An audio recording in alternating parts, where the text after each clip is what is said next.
मैं आग्रह करूंगा कि आपसे सामने आने को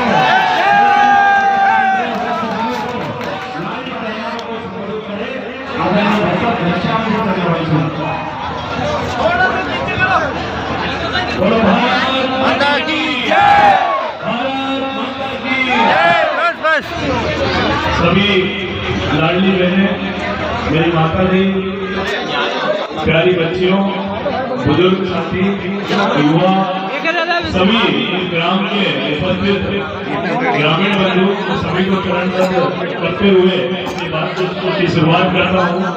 आज आगे पीछे अमूल्य मुख्यालय के सभी वरिष्ठों ने, माताओं ने, बच्चों ने दिया है, उसका मैं आभारी रहूंगा। भारतीय जनता पार्टी ने मुझे प्रत्याशी बनाया है और बीजेपी ने जितना विकास किया है उसको देखकर ऐसा लगता है कि भारतीय जनता पार्टी को फिर से सत्ता में लाने के लिए मध्य प्रदेश की जनता जिस प्रकार से आतुर है, तो आज अमूल्य मुख्यालय से हमारा आगाज हो चुका है कि मध्य प्रदेश में भारतीय जनता पार्टी। लेकिन कुछ लोग गलतफहमी में हैं, कुछ लोग झूठ की दुकान चला रहे हैं यहाँ पे, और झूठ का बाजार उन्होंने पिछले 5 वर्षों में जिस प्रकार से वो जनता के बीच में आए और झूठे वादे करके उन्होंने अपनी सत्ता 15 महीने के लिए यहाँ लेके आए थे मध्य प्रदेश में, और सारी योजनाएं बंद कर दी थी। उसमें लाडली बहना योजना को अभी हमने शुरुआत करी, उन्होंने ये बोला है कि सत्ता में आएंगे तो लाडली बहना योजना भी हम बंद कर देंगे।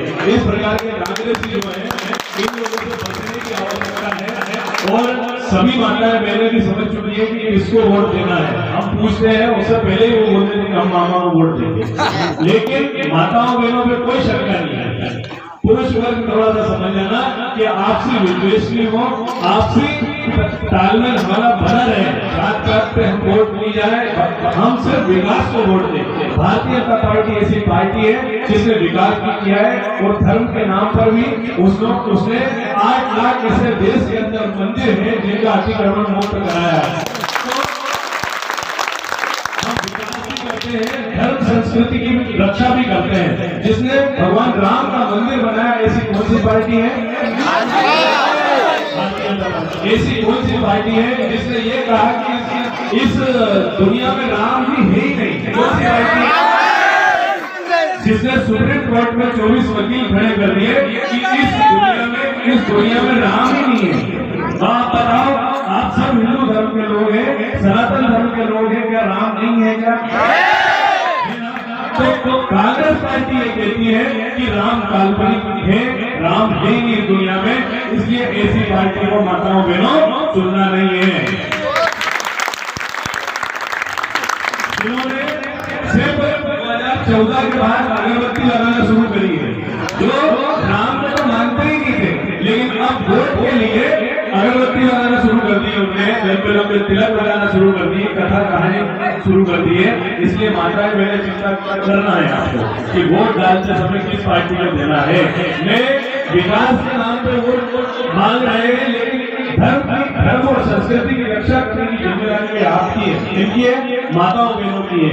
जो पंडित प्रदीप मिश्रा को गाली देते थे, धीरेन्द्र शास्त्री जी को गाली देते थे, आज उनकी कथा क्यों करा रहे भैया? क्योंकि उनको सत्ता में आना है। ये काल्य नहीं है, सत्ता में आने के लिए कुछ भी कर सकते हैं। यहाँ का विधायक जो है वर्तमान में, वो कहता है कि आपको कांग्रेस से दिक्कत हो सकती है, मुझसे तो दिक्कत नहीं है भैया। जिस कांग्रेस से तो टिकट लेके आया है, जिस कांग्रेस से तो टिकट लेके आया है, उससे हमें भी दिक्कत है, मुझे भी दिक्कत है, तो कांग्रेस को नहीं छोड़ देता। पिछली बार उन्होंने यही कहा था, तो कांग्रेस की तरफ मत देखो, मेरी तरफ देखो, और वोट मांग के और सत्ता में भी आकर विधायक भी बन गए। लेकिन लगातार झूठ की राजनीति वो करते आ रहे हैं। उनकी 2 राज्यों में सरकार थी, मध्य प्रदेश और छत्तीसगढ़ और राजस्थान में 3,500 रुपए क्विंटल गेहूं करने की उन्होंने मांग करी थी, तो मध्य प्रदेश में करी, उन्होंने दोनों राज्यों में क्यों नहीं करी? उन राज्यों में भी तो हो सकती थी। वो बरगलाने का काम कर रहे हैं और गुमराह करने का काम कर रहे हैं। इसलिए ध्यान रखो सभी किसान भाई और माताएं बहनें, चिंता करो भारतीय जनता पार्टी की। आपकी कितनी चिंता करते हैं मामा? मामा आपको जब आपके यहाँ कोई बच्चा जन्म लेता है उसकी चिंता करते हैं, जो गर्भवती महिला है उसके लिए लड्डू की चिंता करते हैं, जब आपकी बेटी बड़ी हो जाती है उसको पढ़ाने की चिंता, उसकी शादी की चिंता करते हैं, इतनी चिंता कोई करता है क्या? इतनी कि आपके घर में नल की व्यवस्था हुई थी, शौचालय की पहले क्या था, माताओं बहनों का सम्मान रखने के लिए नरेंद्र मोदी जी ने घर घर में शौचालय बनवाया। अब इस चीज को भूल जाते हैं, सरकार जो काम कराती है उसको भूल गए। और एक टीन शेड 1 लाख रुपए का टीन शेड बनाकर उसका किसने नहीं बोला, बताओ। सबने अपने मुंह से बोला। हमने 2003 के बाद 30 से 35 लाख रुपए प्रत्येक किसान को फायदा पहुंचाया, केसीसी हो चाहे और भी किसी के माध्यम से हो।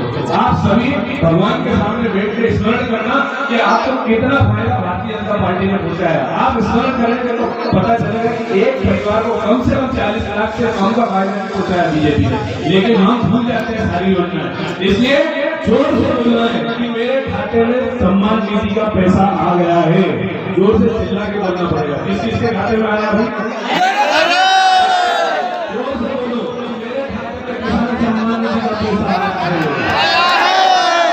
लाडली योजना के खाते में अगर पैसा आया तो जोर से बोलना है।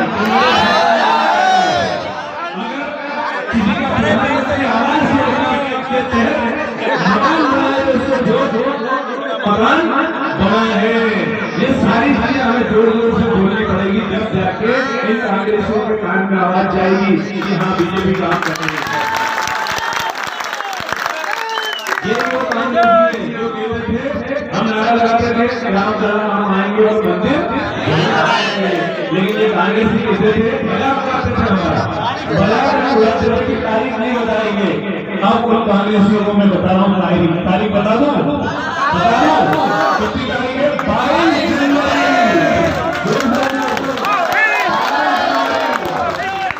आप जो कांग्रेसी आप सुन रहे होंगे उनके कान खोल के सुन ले, मैं टिकट करा दूंगा और अयोध्या जी में राम जी के दर्शन भी कराऊंगा आपको। तारीख नहीं बताई, हमने तारीख भी बता दी कि 22 तारीख को हमारे नरेंद्र मोदी जी ने शिलान्यास कर दिया है और अब मंदिर बन चुका है। भव्य मंदिर में आप दर्शन कर सकते हैं। हम धर्म की रक्षा भी करते हैं, माताओं बहनों की रक्षा भी करते हैं, बच्चों की भी रक्षा करते हैं। ये पार्टी वो पार्टी नहीं है, सिर्फ सत्ता में आने के लिए कुछ भी बोलने का काम नहीं है मेरा। अभी किसी ने बोला एक गाँव में गया कि भाई साहब यहाँ टीन शेड की घोषणा करो, ये काम अपना काम नहीं है। जिसका काम है झूठ बोलने का वो बोलेगा, यहाँ घोषणा करके जाएगा और करके जाएगा। मेरा काम है कि प्रत्येक व्यक्ति के घर में सारी योजनाएं पहुंच जाना। अगर नल इनके घर में लगा है तो उनके घर में भी लगना, इसके घर में शौचालय बना है तो उसके घर में भी बनना, इसकी कच्ची छत है तो उसकी भी पक्की कैसे हो, इसकी चिंता करने का काम मेरा है, क्योंकि नरेंद्र मोदी जी मैं भेदभाव नहीं करूंगा कभी भी। भारतीय जनता पार्टी कभी भेदभाव नहीं करती है।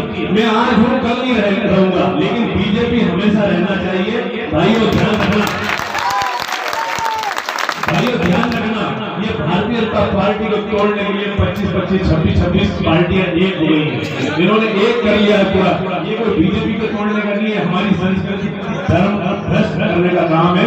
ये आज राम जी का नाम ले रहे हैं। कमलनाथ ने कथा करवाई छिंदवाड़ा में, 2 पंडितों की कथा करवाई, तो बड़े पंडित तो इस पर ध्यान रखना कि